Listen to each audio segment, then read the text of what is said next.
I start pretty much every discussion around tripods describing the fact that choosing a tripod is pretty much making compromises, because there's no such thing as the perfect tripod. One of the biggest compromises that everybody has to make, of course, is that regarding weight. There's a new kid on the block when it comes around to tripod manufacture, and they sent me what they claim is the true or real travel tripod, the Freewell Sleek Travel Tripod T1. This is a super lightweight 900 gram travel tripod designed to be able to carry anywhere that you would happen to travel to. Before we go into my thoughts around the Freewell T1, please remember to pop a like and a subscribe into the bottom of the video block. It goes a long way to promoting the channel and making sure that I can continue to do videos like this one. Before I kick off, I have to say the tripod was sent to me, so it is in my possession. I am under no obligation to sell the tripod or to say anything positive about it, and my thoughts around it are completely my own, so I'm not paid to do this particular review. Having said that, when I first received it and when I first looked at some of the reviews about the tripod on the internet before it even arrived in my clutches, I was not convinced I was going to particularly like the tripod. It looked pretty small, pretty lightweight, and a little bit finicky, if I'm going to be absolutely honest. So my expectations were not particularly high to set out. Foreshadowing, I actually kind of liked it, but we'll get to why towards the end. First off, what is this tripod not trying to be? And this is one of the big things that people need to realize if they're going to invest in something like a travel tripod, like this. I understand this is called the T1, or at least that's what the boxing says, but when it was sent to me, it was called the real travel tripod. And the boxing also calls it the sleek travel tripod. So I'm not quite sure what the actual final designation is, but we'll talk about it as the T1 in that case. The T1 is not trying to be this. This is a full-size Leofoto 324 CEX tripod. It's big, it's relatively heavy, and it is incredibly stable. The relatively heavy part is the downside towards that particular tripod. Now, if I look at the vast majority of photographers who come on travel workshops with me, they want to know about what tripod to bring that is lightweight and doesn't take up a ton of space. And that is what the T1 is designed to actually achieve. A super lightweight tripod that can travel with you anywhere you go and doesn't feel like it is going to break your back in terms of the weight that you're carrying with you. From the outset, we can't consider this tripod as a generalist tripod, something that you would put a 500mm lens on or a medium format rig camera on or anything like that. What we're looking at here is a sleek, svelte, lightweight travel tripod that's designed, in my estimation, primarily for the younger content creation set. That's particularly the impression that I've been given looking at some of the specs on the tripod and some of the other little bits and pieces that come with. What I'm interested in this tripod is in how super lightweight it is and how small it packs down to. Briefly, here are the specs. The tripod itself weighs 900 grams, head and legs combined. That's incredibly lightweight for a tripod. It reaches a full 1.5 meters above ground level with the center column extended, and it reaches 1,248 millimeters above ground without the center column. So it's not a particularly high tripod, but again, it's part of those compromises that you're trying to make. It is small, it's light, it's not designed to be a full-size tripod. The legs are carbon fiber weave, and there are 5 sections to those particular legs. Now, what makes this particular tripod special is not necessarily the fact that it has 5 sections, it's the manner that they actually lock. Rather than having a separate locking knob around every section, the tripod has an internal locking mechanism, which also allows it to be that much shorter when it's packed than any other conventional tripod design. Rather, what you do is you twist the base of the tripod leg and you pull out, and you end up getting your full extension. This means that setup is extremely rapid, as is packing down the tripod after you've finished a shoot. The tripod itself, without the head, has a load-bearing capacity of 8 kilograms, which is not too shabby, and a 5 kilogram load capacity on the head itself. The legs themselves come out with 3 angles, so you have a base level, which is just below 90 degrees, and then it'll click stop all the way down to closed again. So there are 3 unique angles which are accessed with a little locking pin that you just pull down with your thumb when you are turning it.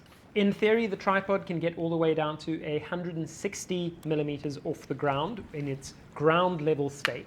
But hypothetically, you could go even more because the tripod legs themselves don't actually stop when they get to their ground level point. You can still push them so that it goes above the shoulder itself, meaning that you can get this force down even lower if you want to. More important for the packability of the tripod is its extremely small 428 millimeter length and 61 millimeter radius of the tripod itself when compressed and packed. This is tiny when we talk about tripods, to the point that I was happy to carry this in situations where ordinarily I wouldn't bother bringing a tripod. So for instance, while traveling in Madagascar, I would have my small Billingham 335 tote bag, and I could literally slip this in underneath the overcover and carry it with me. I've never been able to do that before because all other tripods with a similar level of stability have been far, far, far too heavy.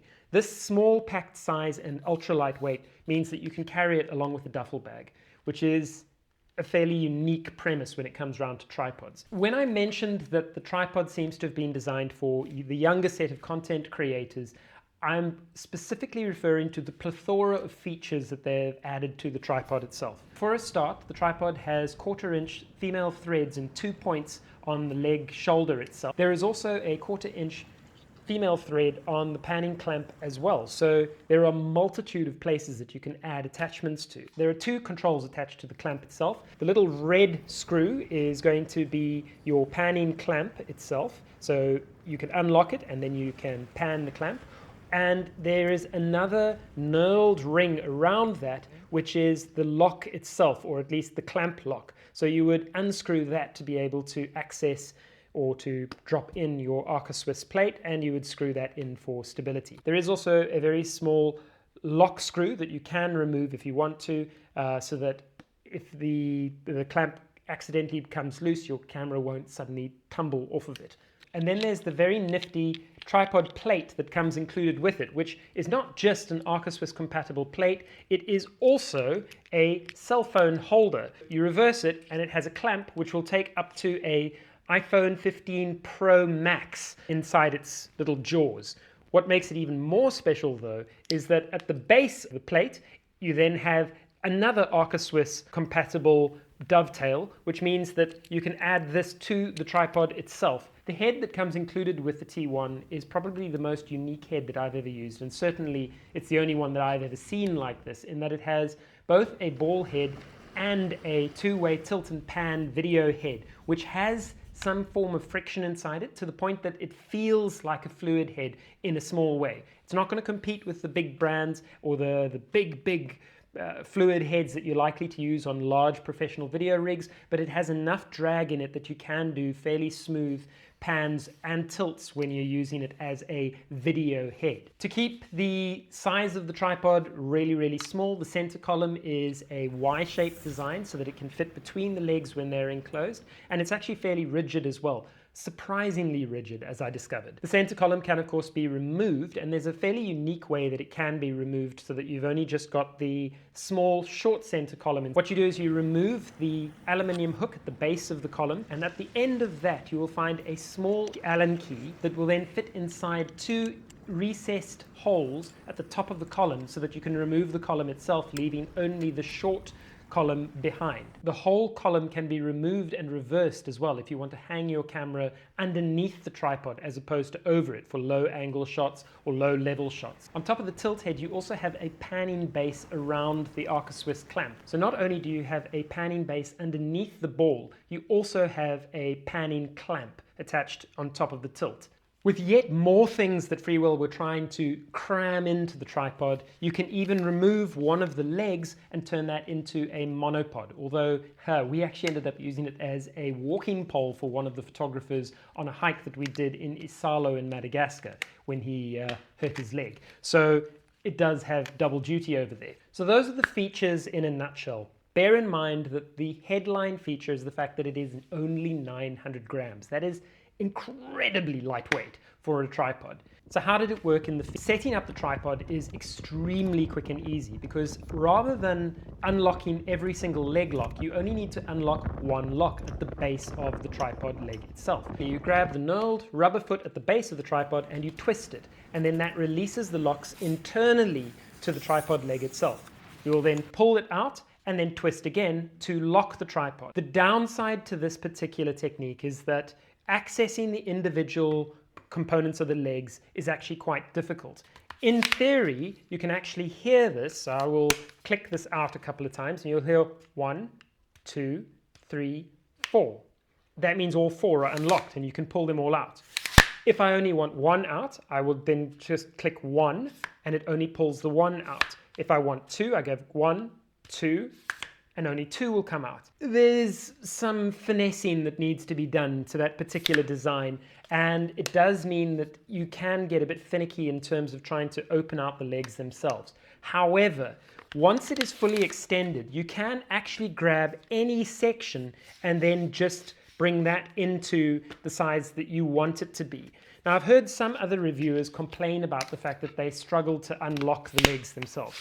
I didn't actually have that problem at all. And I found that once I got used to using the tripod, it was very easy to be able to level out the legs and be able to adjust the height to the height that I wanted them to go to.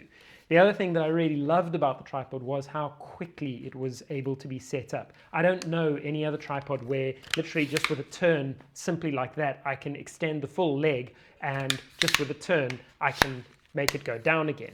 On that note though, there was one downside to one of the features that they have actually included on the tripod itself, and that's the leg that can remove itself. It's very easy to be able to remove the leg, but it also means that when you're trying to extend the leg itself, you grab the leg foot and you accidentally unscrew the entire leg. You have to hold the leg itself when you want to extend the legs. You can't just simply grab the tripod because you'll just undo the leg, unfortunately.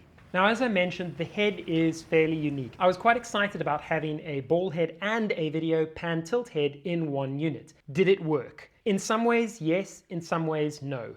One of the problems that I encountered was the fact that the leveling bubble that they've got is underneath the Arca Swiss plate, which means that it's very difficult to level the head when you start out shooting. I also feel that perhaps the leveling should have maybe been not on the Arca Swiss plate, but somewhere on the ball component, because it's very difficult to work out whether the base is level before you get everything else leveled up. At any rate, I found that the easiest way to work with the tripod in that regard, if I wanted to shoot with video, was to keep the camera off, get the camera set up, level the ball head with everything set to 0, and then you would know that when you turn your base at the top, or your panning clamp, and your tilt, everything would be fine. If I was doing stills photography, I would just ignore that and I would use just the ball head component of the tripod, and I would ignore the tilt and the pan base. So essentially you just need to spend a little bit more time setting up if you want to do a video shot, and if you're shooting stills, just use it as a ball head. One of the nice things about this, of course, is that going vertical is actually really, really easy. And you can turn your ball head so that it goes into vertical, or if you would prefer, you can take your tilt and you can push it over, and then you have vertical there, and you can use your panning clamp to be able to tilt the camera. So there's multiple ways that you can use the ball head, and maybe that's part of the problem, is that there are so many different variations on how you can use the ball slash tilt pan head that it's actually quite complicated to use. It's nothing that practice isn't going to be able to solve though. The more I used the tripod, the easier it got to use, and suddenly I found that it was a really, really useful little tripod. As complex as the tripod head is, this is a true tripod in the sense that it is a separate set of legs and a separate head. So if you want to, you can always remove the ball head and you can add a different head of your own choosing. And in fact, if you can even find something lighter than this particular ball head, you could put that on and you'd end up with an even lighter weight tripod, which is extraordinary. What really surprised me was how stable and robust the tripod was. I really didn't think when I first saw the initial reviews around the Freewell T1 that it was going to actually be a particularly impressive tripod. When I actually erected it for the first time, I was blown away at how rigid the legs are.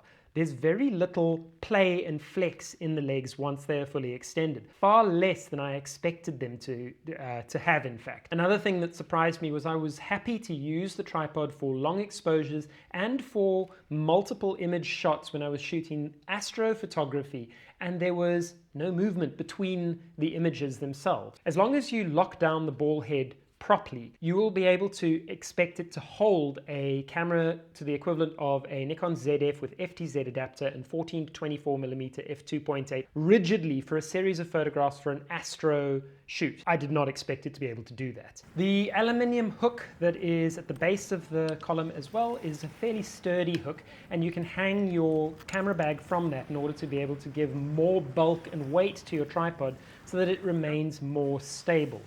When I say stable, the tripod is stable enough that I was able to use it in some water, in fact, and I found that it didn't create too much vibration or anything going up the tripod legs themselves, so that I could create long exposure photographs. Certainly, I felt confident putting it into small streams on the edge of the ocean where the water was lapping against it. Wasn't a problem, and similarly, cleaning it was just the process of jumping in the shower with the tripod to be able to get the salt water off it, and making sure that the water actually goes into the locks and everything as well so that you can clean it out nicely. So it is maintainable from that perspective as well.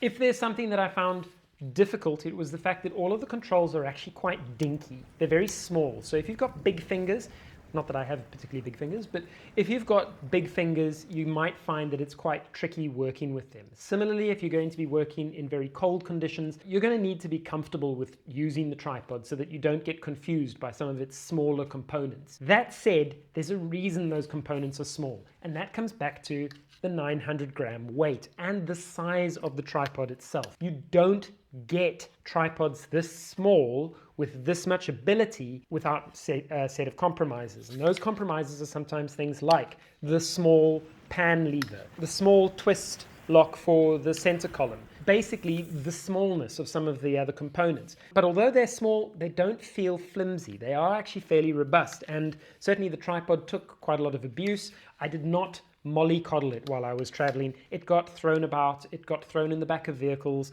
I didn't use the carry bag that it comes with. Yeah, it's pretty robust, and something that I was actually quite surprised at how effectively it worked. It almost seems like Freewell were trying to include too much stuff when it comes around to the tripod itself. Not necessarily a bad thing, admittedly, but I suspect that just going simpler might have been beneficial in some ways. One case in point, for instance, is it even comes shipped with this little doohickey. Now this clamps around one of the legs and is a AirTag holder. So if you want to, you can even add a Apple AirTag to your tripod itself. I'm not entirely sure how that is useful. I can see it being used in the situation where you can have it as an anti-theft device, but quite frankly, it just takes two small little Allen keys and you can remove this if you want to. It is not the same Allen key that comes with it because it also has a little magnetic clasp on it, so you can drop a conventional Allen key inside there so that you always have your Allen key with you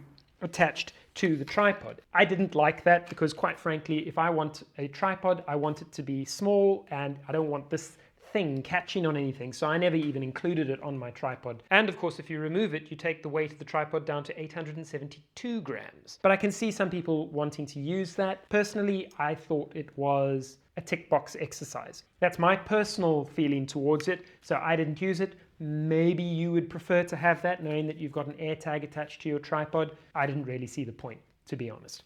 Okay, so this comes down to the recommendations. And remember, I'm not affiliated with Freewell when I say this. I was really surprised by how good the tripod was. I ended up really enjoying using it. And one of the nice things about having such a lightweight tripod, I would carry the tripod with me in instances where ordinarily I would never even bother carrying a tripod with me, either in its little carry bag, which is absolutely tiny, or underneath the cover of my Billingham tote bag, and it's the only tripod that I've ever been able to do that with, that I can actually trust it, that it would be stable enough if I were going to use it as a tripod. In terms of limitations, there is the limitation of its size. This is not a big tripod. It's not designed to be a big tripod. It's designed to be something that you carry with you in the instance that you would never carry a tripod. So does it replace things like my Leo Photo tripods, which are significantly heavier, far more sturdier, and maybe a little less complicated to use. No, it doesn't replace them. It wouldn't replace it if you happen to have a great big Gitzo Mountaineer tripod, or a Really Right Stuff Verso, or a Manfrotto 190. It doesn't replace those, and it would be naive to think that the tripod is designed to be able to do that. No, this is a travel tripod. It is a small, lightweight tripod that you carry when you don't want to carry a tripod, but you know you need to have a tripod. And that's where it shines. It's completely unconventional in terms of its locking components, in terms of how you're supposed to use the ball head and everything. Get around its unconventionality and suddenly you realize that it's a really, really useful tool, which I'm really enjoying using now because I tend to travel with two tripods. A backup tripod as well as a tripod that I can use for video content, because I actually do this thing called YouTube, but also as a backup tripod in case something happens to my primary tripod. Prior to using this, it always meant carrying a big tripod with me. Albeit a lighter tripod than my primary tripod, it would still be a tripod that takes up a lot of space, or something that weighs probably more than a kilogram, and say closer to 1.5 kilograms. So if you're looking for a really competent second tripod that you can carry with you, this little Freewell is almost a no-brainer because it is so small and so light. It is sturdy enough, it can handle bigger cameras, it just takes a little bit of getting used to. That's all. I think that's a price worth paying in a way for having such a small, lightweight tripod. In closing, one of the things that I get asked a lot, and this is both by college students as well as photographers coming on workshops with me to the various locations that we go to. They'll ask, what tripod? I will give them a recommendation and then they will say, that's too heavy. And they'll want something that's super lightweight. The problem is that a lot of these photographers will end up buying this. This is landfill. Basically, it's plastic, it's rubbish, it's not what you want to put your $2,000 camera on. And yet, the number of people who buy this as their first tripod is absolutely astounding. This is absolute rubbish. The only reason I have it is because one of the photographers who traveled with me once discovered it was rubbish and handed it to me and said, what would you like to do with this? It's the kind of tripod that you're likely to find coming free when you buy a camera at a big box store. They're useless. They're absolutely rubbish. And yet, it weighs more than this little guy, which is far more stable, is carbon fiber and aluminium throughout, and I would actually trust my camera on top of it. If your primary consideration for purchasing a tripod or carrying a tripod with you is the fact that it is small and lightweight, then this particular tripod is probably one that you should consider looking into because it ticks that box overwhelmingly. It is stable enough for tripod setups like a D780 or a ZF or a Z7 Mark II, or it's that particular size and weight of camera that you would be happy to be able to use it with. I wouldn't put something like a 500mm f4 lens on it. I wouldn't put a great big red Cine camera on it. That's not what it's designed for. It's not what its intended purpose is for. I suspect this was designed to be a content creator's tripod, particularly the younger set of content creators, but it happens to be a really competent travel photographer's tripod, something that you can use in a pinch for just about anything, but it's designed specifically so it'll fit into a small, light bag and it's not going to break the bank. I was impressed.